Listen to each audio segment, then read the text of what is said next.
begin, His Excellency the President of the Republic of Somali, Dr. Hassan Sheikh Mohamud, the Honorable Minister of Education, Culture and Higher Education, Mr. Farah Sheikh Abdulkadir, esteemed dignitaries drawn from across the government of Somalia and other institutions, members of the diplomatic corps, our esteemed conference organizers, and your phenomenal team from right here in Somalia, and also drawn from across the region,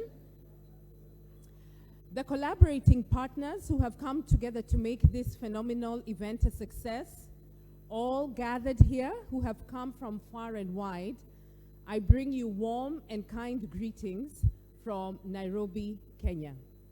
Hamjamboni, mabibi na mabwana. Assalamu alaikum. Ladies and gentlemen, words don't teach. Experience teaches.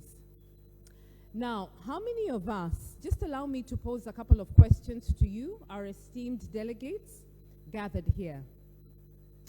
How many of us recall being young, traveling up country to visit our parents or our grandparents? How many of us remember that? I think most of us would, isn't it? What did you see growing up? Any recollection?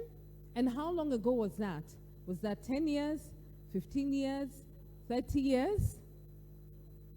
And also by a show of hands, how many of us recall sitting under the shade of a tree and enjoying its cooling effects? Anybody remember what it was like growing up and sitting under the effects of a tree? Okay? I think we do. Now, as we walked into the venue yesterday, going through the security checks, we stood under the intense morning heat, and I requested my colleagues who were with me to stand aside under the shade. There is nothing more refreshing like the relief we derived from the cooling effects of standing under the shade of that single tree. We all want that, and we all deserve that. So, ladies and gentlemen,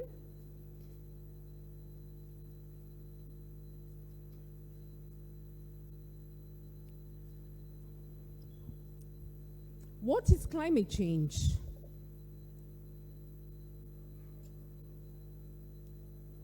What is climate change? It is a phenomenon that occurs to alterations in the Earth's climate, which has been happening since the planet was formed. Essentially, climate change is always happening.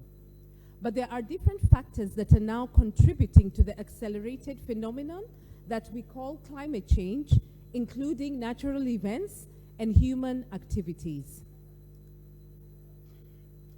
Regions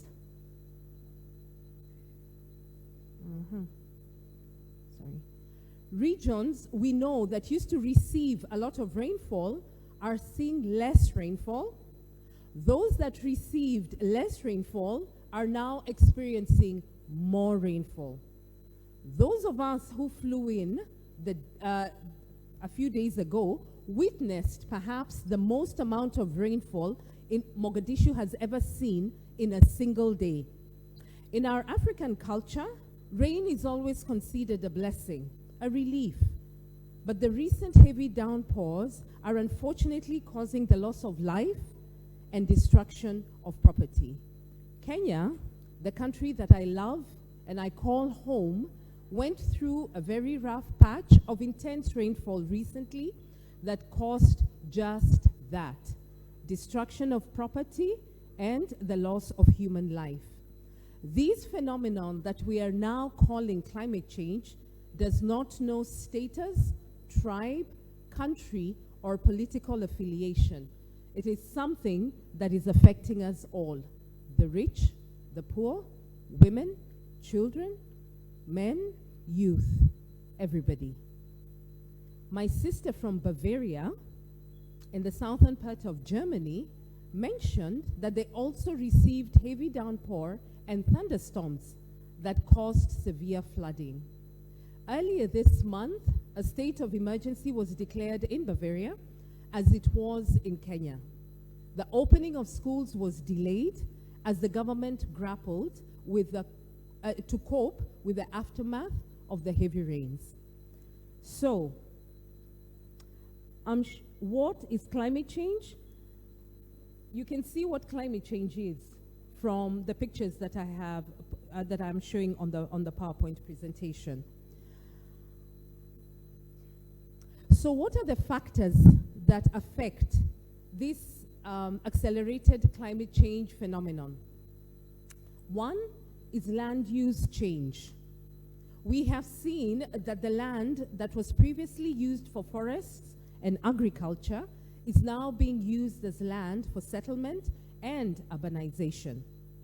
Greenhouse gas emissions from human activity and manufacturing, plus a plethora of other human activities in this area.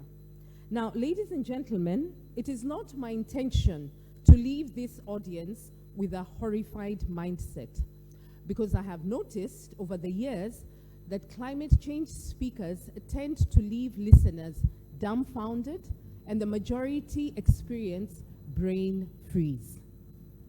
Delegates don't often know where to go from here. I am not the proverbial doomsday prophet. I lean more towards change and a positive outlook for what the future means to the East African community as a whole, and also to the latest addition to our family, the Federal Republic of Somalia. This nation is only 7 months old within the community. And typically, what do lastborns do? How many of you here are lastborns in a family? Anybody here who is a lastborn in a family? Yeah, I can see there's a lady there. You can agree with me on this. So what typically do lastborns do? They avoid the mistakes of those that grew up ahead of them. True or false? They are the rule changers, isn't it? And in a nutshell, what we say in Kiswahili, kutangulia sio kufika. So what policies are currently available at regional level?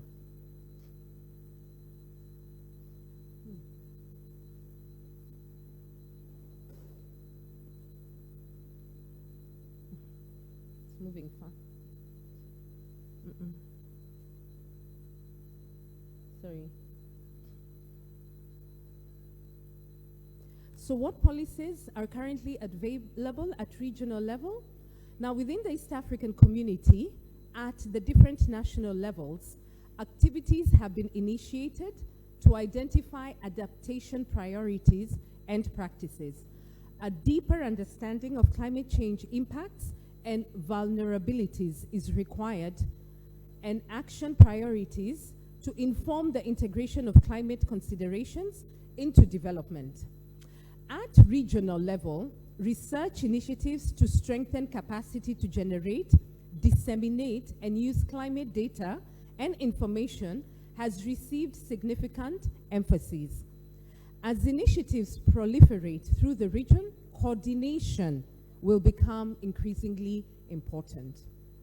Now, there is the EAC Climate Change Master Plan, which provides a long-term vision and a basis for the EAC partner states to operationalize a comprehensive framework for adapting to and mitigating climate change in line with the East African Protocol on Environment and Natural Resources Management and with the International Climate Change Agreements. The vision in this particular master plan is to ensure that the people, the economies, and the ecosystems of the East African partner states are resilient and adapt accordingly to climate change. So the East African Climate Change Strategy, it guides the implementation of the East African Climate Change Policy. Let me also point out that Somalia has an impressive national climate change policy, and the government has prioritized the following areas. 1, climate resilient agriculture, which I must mention are also areas for further investment. Secondly, the livestock sector. Thirdly, the water sector. Fourth, marine resources. Fifth, forestry, biodiversity. Sixth, infrastructure. And 7, urbanization and settlements. So, where do we go from here? This is moving faster than I need it to. Where do we go from here, and what is the way forward?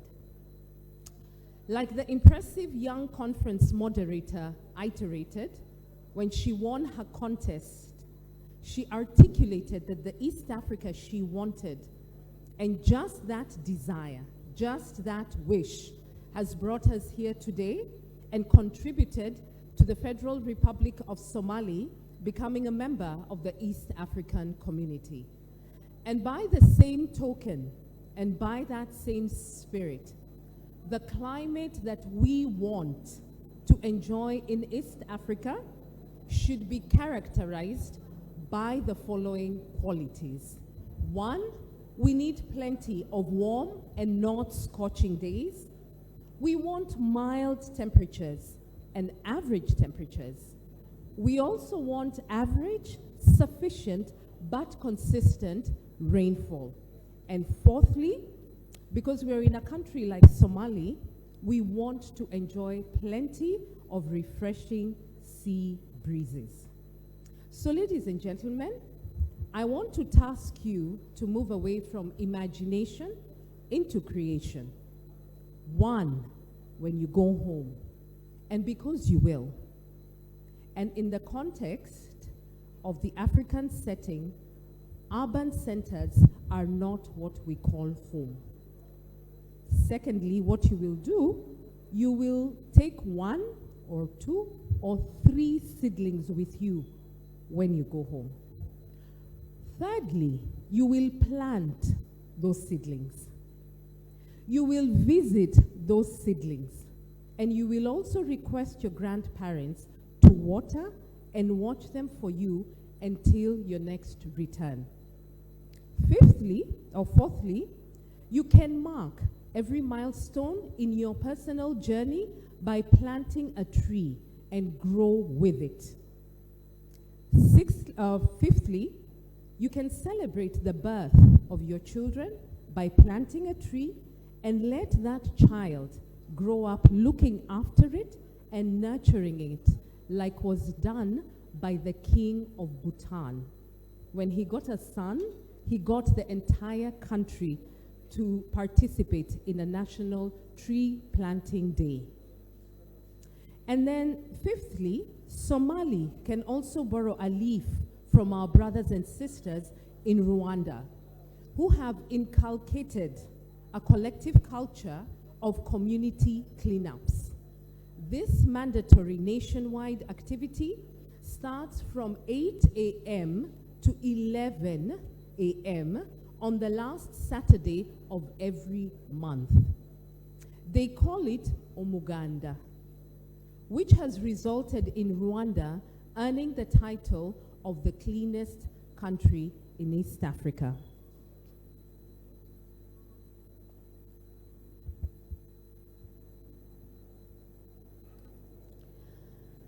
So the challenge of solving the climate crisis can seem daunting, but as the progress over the last few years has shown, things can change very quickly. When the culture shifts, when consciousness changes, everything else can change rapidly, faster than people can think it can. So in the words of Kenya's Nobel Peace Prize winner, the late Professor Wangari Maathai, education, if it means anything, should not take people away from the land, but instill in them more respect for it. Because educated people, like the majority of us in this hall, are in a position to understand what is being lost. The future of the planet concerns us all, and we should do everything we can to protect it. And then she told the foresters that you do not need a diploma to plant a tree. Asanteni sana, shukran.